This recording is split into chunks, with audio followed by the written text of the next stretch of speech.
Hello, everyone, and welcome to another episode of the Bull Take Scouting Podcast. Today, we're joined by special guest, Samford quarterback and 2024 NFL draft prospect, Michael Hiers. How you doing today, Michael? Doing good, man. I really appreciate y'all having me on. Of course, of course. We'll just hop right into the interview now. The first question that we love to ask everyone is, when did you start playing football and what made you fall in love with the game? Man, I started playing, I think, third or fourth grade. I was a cornerback, a little different than quarterback. That's what I started out with. And then, man, growing up, my favorite sport was baseball for sure. That's what I wanted to do. And then I thought that I was going to do that too, like going into high school, senior year. I didn't start as a quarterback in high school until my senior year. We had a really good year and kind of fell in love with it. And I was like, man, yeah, kind of want to do this in college. And then I got a late offer, dude, like right before signing day. So kind of went with that. And that's kind of how I got here. Yeah, so like you mentioned, you played baseball. You're a three-sport athlete in high school. And I'm assuming that late offer was at Murray State. Yeah, Is that yeah. correct? Yeah, so just for the people listening, you went to Murray State and you're supposed to play both football and baseball, Right. correct? And then, what kind of went into that? You redshirted your first year. How were those first couple years at Murray State before, the next part of your journey? Man, they were good. So I was planning on playing baseball, and that was the plan. But spring ball was a little different than how I thought it was going to be in football. It's more. I don't want to say more intense than I thought, just more time consuming. I was like, probably shouldn't do this the first year. Going to try to compete for a job. Talking about the spring semester of my freshman year. So I opted not to play baseball that year, but I was going to the following year. I talked with coaches. That was kind of the plan. And then I ended up transferring and COVID hit. So, kind of baseball is kind of on the back seat. So we never ended up playing. Yeah. Well, I thought it was funny how you mentioned that you started off like as a cornerback and only started playing quarterback late, because I feel like we hear so many guys who start out at quarterback and move to other positions, like especially tight end. So what went into, late in high school, your coach telling you to go play quarterback? Yeah, so I started playing quarterback like 7th grade, Okay. 6th grade a little bit. But 7th grade was the first year I really started at quarterback. Still, I liked it and I enjoyed it, but it wasn't like my favorite thing to do. I'd much rather go play baseball or whatever. But yeah, I mean, started probably like 10th, 11th grade. I was like, oh, this is fun. And then 12th grade was my senior year, was when I was like, oh, I really enjoy doing this. I'd like to do this in college. Yeah. And so then at that point, it kind of surpassed baseball to the point where when you had to make that decision between the two, you opted for football. Yeah, so when I ended up because you get the scholarship for football, and they're like, yeah, you can play baseball too. Okay. So Yeah. that was the priority. Yeah. I had a couple like baseball offers, but just didn't really. Football was kind of more important after my senior year. But when I transferred to JUCO, what people also don't know is if football didn't work out there, I was also kind of in the back of my mind going to play baseball too. So I talked to the coach about that, but luckily it all worked out football wise. Yeah, that makes a lot of sense. What led you to make that decision to go the JUCO route at Northwest Mississippi? Man, so my coach got fired, Coach Stewart. He's the OC. He was at Samford actually. He ended up going to Samford after Murray State, and he was there when they recruited me again. And I guess after the 2021 season in JUCO. But so he left, and then they brought in a coach named Dean Hood. Great coach. Just the offense wasn't really for me. Didn't fit my skill set. So I decided to I actually got hit up by my offensive coordinator at Murray at the time. He went to a JUCO called Northeast Mississippi. Y'all probably don't know what it is, but We've actually had a player on here that played there. awesome, So yeah. sure enough, we do. So I was thinking about that, and then I also had another defensive coach. I went to Northwest. They hit me up. I was very impressed by him and ended up committing to him. So that's kind of how it all happened. Like Mhm. literally within a couple of days. When I transferred, I had attended Murray State for the first 2 weeks that semester, and then I transferred 2 weeks into the semester. So, yeah, it came out as fast, but I'm glad I made the decision. Yeah, I mean, it seems like you made the right decision. Your second year in JUCO, You threw for over 3,000 yards. You were ranked the number one, JUCO pro style quarterback. So then after JUCO, you obviously transferred to Samford. What went into that recruiting process and transferring to Samford? Right. So out of high school, I wanted to go to Samford. Mhm. They offered me preferred walk on, which me and Hatch still talk about that. Um, but I was going at my if I had everything how I wanted it to go, I would have gone to play baseball and football at Samford. So when they offered me, I was entertaining other ones, but I was really excited about Samford. That's kind of where I wanted to go. Texas State. I really enjoyed the coaches, talking to them. Coach Spav. He's at Cal now, but he was great. But I just thought Samford was kind of the place for me. Yeah. So again, it seems like it is the right place for you now. But when you got there, it was a little bit rocky, I'd say. You were competing your first year for the Right. quarterback job with a Kentucky transfer, Nick Scalzo. Obviously, unfortunately for him, he got injured and you got the starting job. What was that first, off season like, coming into a new place, competing with a former FBS transfer? What was that like?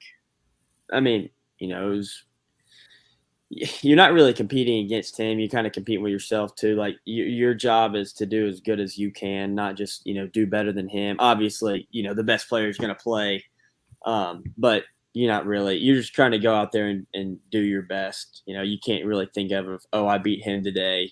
He beat me today. Mhm. That's not really how I looked at it.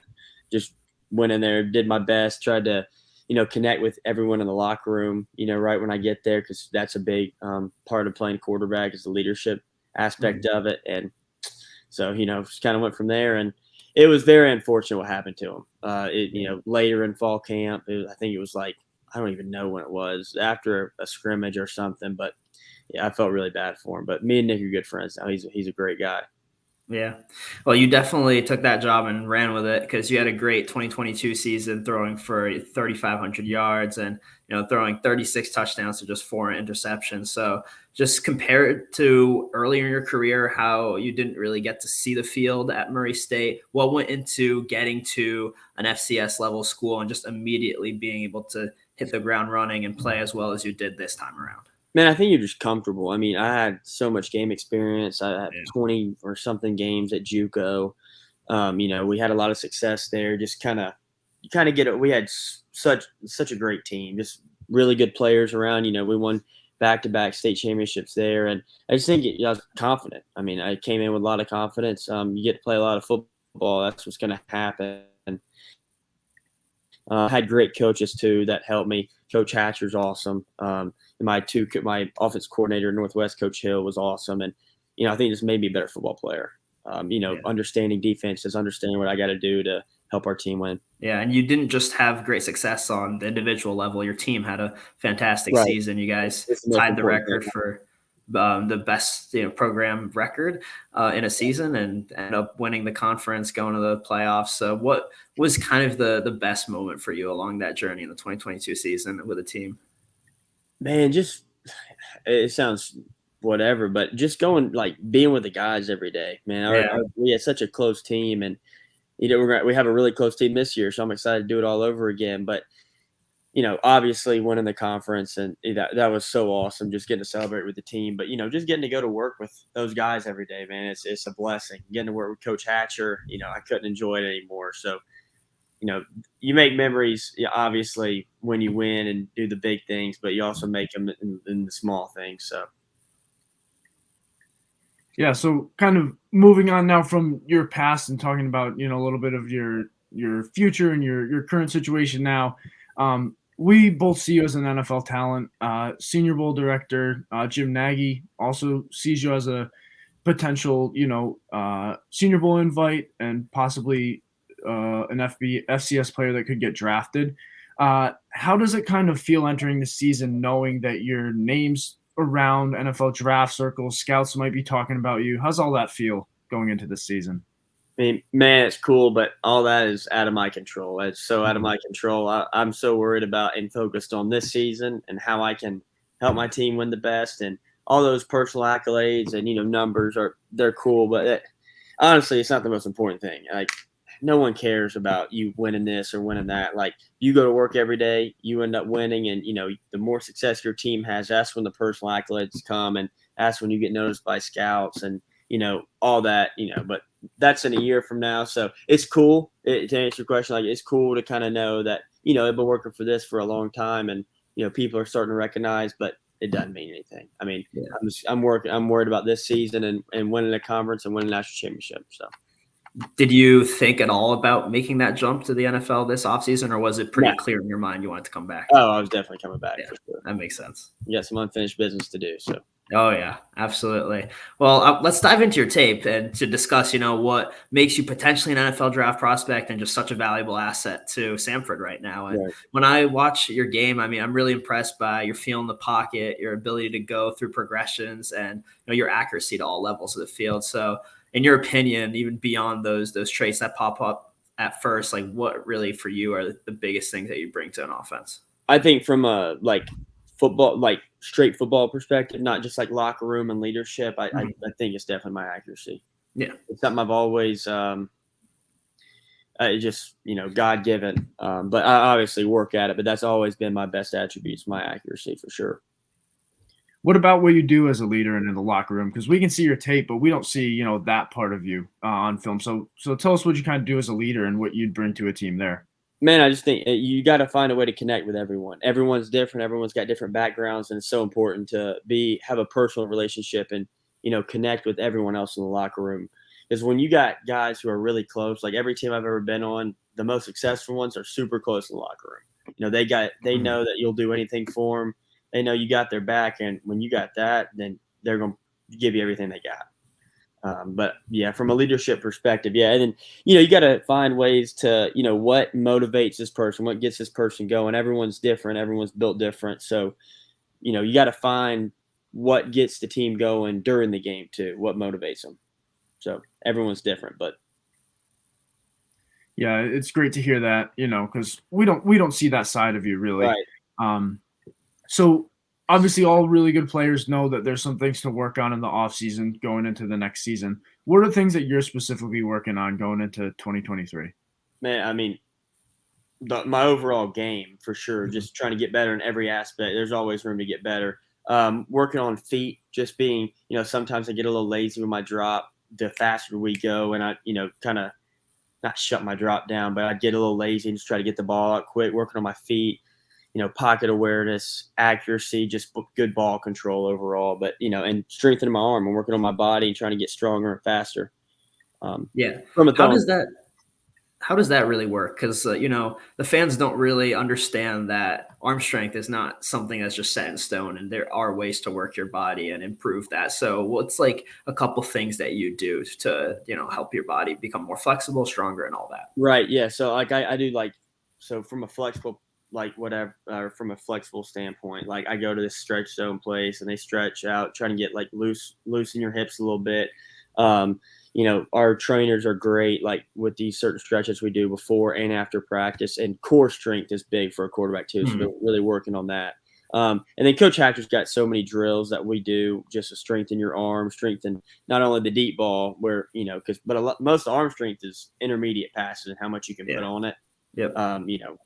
It's cool to throw a ball like as far as you can, 70 yards or whatever, but it's not really, you don't do that often. So the intermediate passes are a lot more important. But yeah, I love that you bring that up. Yeah. We see those videos of Justin Herbert launching a ball 70 yards, and that's nice, but it really is just being able to get that ball into a tiny window where you have to get it not just with the accuracy, but also have the strength to get it there. I will say I was at the Manny Passing Academy this week, and I saw Joe Milton in person throw it about 85 yards. It's one of the most impressive things I've ever seen. But yeah, no, he's definitely going to be fun to watch. That's a different arm. I've never seen something like that. So we mentioned earlier in the interview that you played 3 sports in high school. Obviously, baseball, I'm sure, has helped with your arm strength and your ability to, get that nice touch on the ball. What have you taken from all the 3 sports that you've played? And because we see a lot of guys now that are only focused on one sport. So can you kind of make an argument for why people should be playing multiple sports early on and what you learned from that? Oh, yeah. I mean, every sport's got its own challenges. Basketball, you may like, for example, I just get absolutely exhausted. You know what I mean? Football, you may just get smoked and you're like, you can't breathe because you hit so hard. But there's a different like mental aspect of all sports in general. But overall, you just got to learn how to compete. I mean, that's the biggest thing. You got to find a way to win.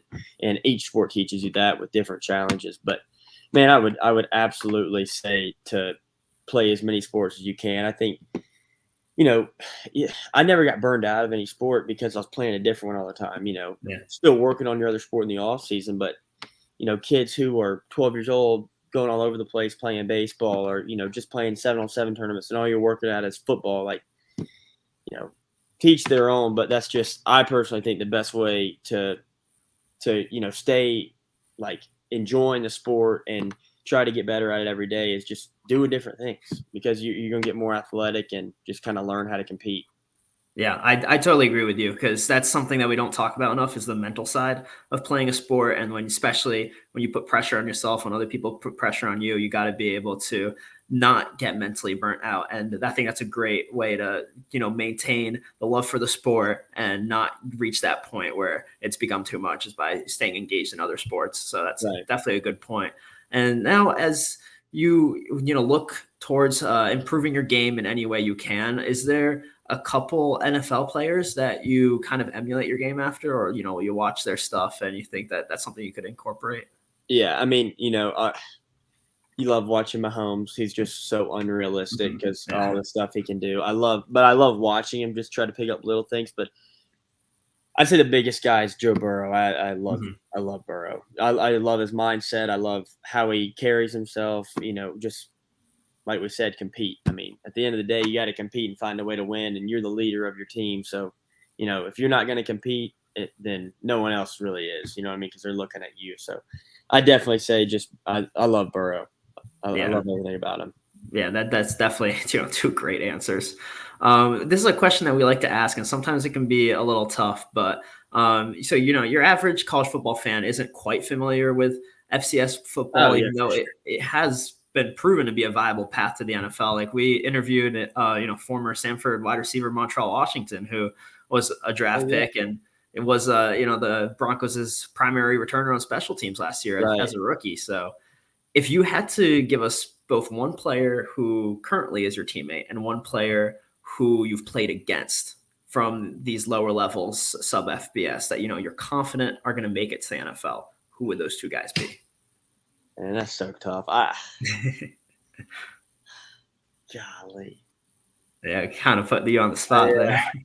Man, I do not know. You can give a couple guys too, or bypass that question if you don't want to make anyone feel bad. I might have to bypass that one, man.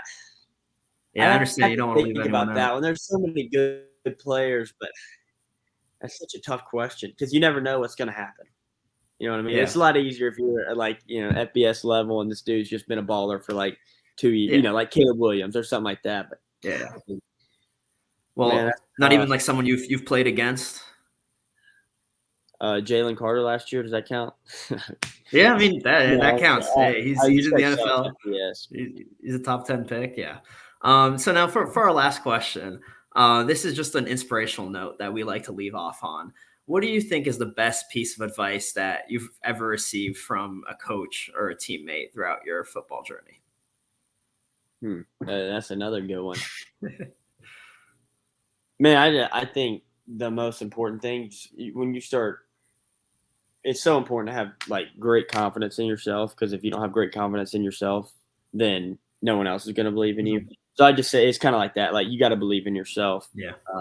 And when you believe in yourself and you got you're like positive self-talk, you're going to be a lot more successful than, if you're always down on yourself or comparing yourself to someone else and, you get negative, then you're not going to, if you're negative, then there's no way you're going to be successful. So I'd say it was something like that.